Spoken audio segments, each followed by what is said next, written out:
economic collapse is coming. Here's exactly what you should own. Right now, I'm not trying to scare you.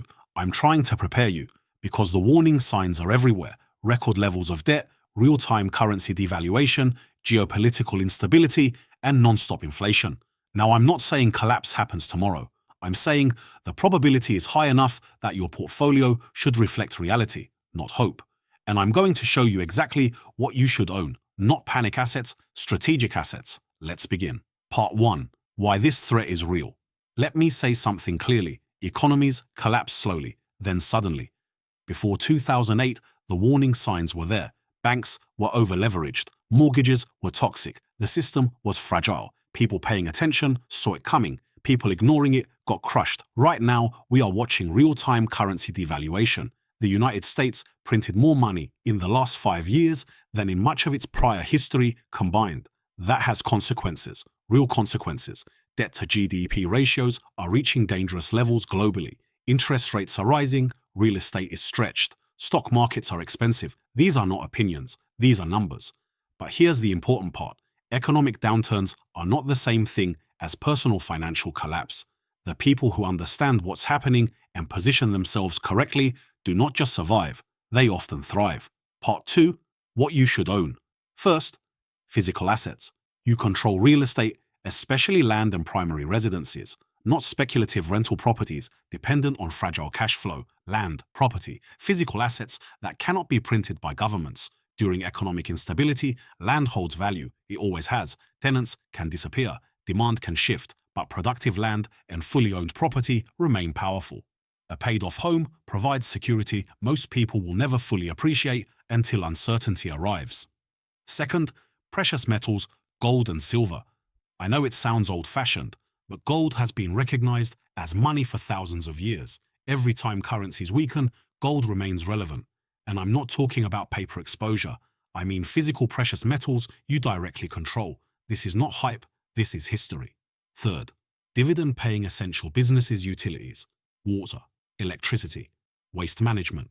Essential infrastructure companies do not disappear during recessions because people still need basic services. During the 2008 crisis, many utility companies remained far more stable than high-growth sectors. That is not luck. That is economic reality. Fourth, cash and liquid capital. This is unpopular to say, but cash becomes powerful during downturns, especially liquid cash reserves. When asset prices collapse, opportunity appears for the people prepared to act. Keep enough accessible cash to cover several months of expenses. Inflation reduces purchasing power over time, yes, but during major downturns, liquidity allows you to buy quality assets at discounted prices. That changes everything. Fifth, skills and knowledge. This is not technically a financial asset, but during crisis, it becomes one of the most valuable assets of all. Can you solve problems, repair things, provide useful services, think strategically under pressure? Your ability to adapt may matter more than your portfolio itself. Part 3. The strategic approach. Do not panic and move everything overnight. That is fear, not strategy. Instead, gradually reposition a portion of your portfolio toward these categories over time. Step by step, rationally, calmly. The goal is balance. If nothing severe happens, you still own strong long-term assets.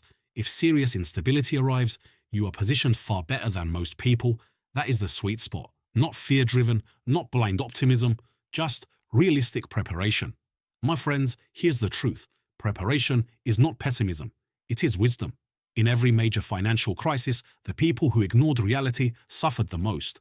The people who prepared carefully and stayed disciplined often created enormous long-term opportunities for themselves and their families.